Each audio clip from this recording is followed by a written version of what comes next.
4 decades ago, Microsoft founders Bill Gates and Paul Allen set the ambitious goal of putting a PC on every desk and in every home. 40 years later, that goal has been largely realized. Over a billion PCs are now in use in businesses and homes around the world. Microsoft was founded with a vision of a computer on every desk and in every home. It's grown by leaps and bounds and today empowers every person and organization on the planet to achieve more.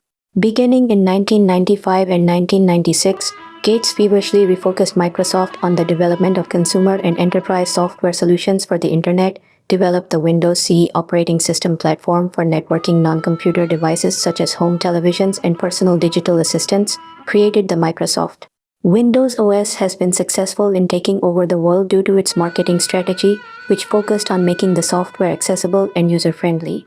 Microsoft's strategy included partnerships with computer manufacturers to pre-install Windows on their machines, making it the default operating system for many users. Additionally, Microsoft invested heavily in advertising and promoting the Windows brand, emphasizing its ease of use and compatibility with a wide range of software and hardware. This helped to establish Windows as the dominant operating system in the market. Largely on the strength of Microsoft's success, Gates amassed a huge paper fortune as the company's largest individual shareholder. He became a paper billionaire in 1986, and within a decade his net worth had reached into the tens of billions of dollars, making him by some estimates the world's richest private individual. With few interests beyond software and the potential of information technology, Gates at first preferred to stay out of the public eye, handling civic and philanthropic affairs indirectly through one of his foundations. Nevertheless, as Microsoft's power and reputation grew, and especially as it attracted the attention of the U.S. Justice Department's Antitrust Division, Gates, with some reluctance, became a more public figure. Rivals, particularly in competing companies in Silicon Valley, portrayed him as driven, duplicitous, and determined to profit from virtually every electronic transaction in the world. His supporters, on the other hand, celebrated his uncanny business acumen, his flexibility, and his boundless appetite for finding new ways to make computers and electronics more useful through software. All of these qualities were evident in Gates's nimble response to the sudden public interest in the Internet. Beginning in 1995 and 1996, Gates feverishly refocused Microsoft on the development of consumer and enterprise software solutions for the Internet, developed the Windows CE operating system platform for networking non-computer devices such as home televisions and personal digital assistants, created the Microsoft Network to compete with America Online and other Internet providers, and, through Gates's company Corbis, acquired the huge Batman photo archives and other collections for use in electronic distribution.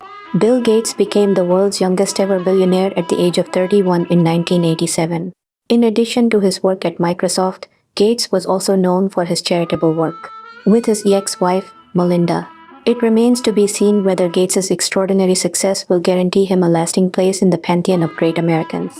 At the very least, historians seem likely to view him as a business figure as important to computers as John D. Rockefeller was to oil. Gates himself displayed an acute awareness of the perils of prosperity in his 1995 bestseller, The Road Ahead, where he observed, "Success is a lousy teacher. It seduces smart people into thinking they can't lose."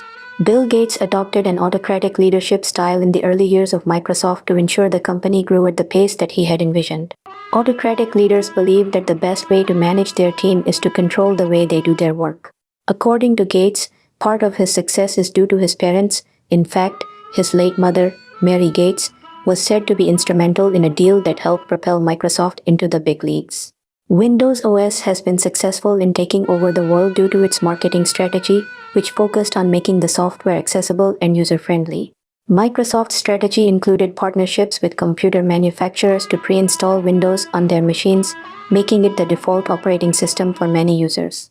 Additionally, Microsoft invested heavily in advertising and promoting the Windows brand, emphasizing its ease of use and compatibility with a wide range of software and hardware.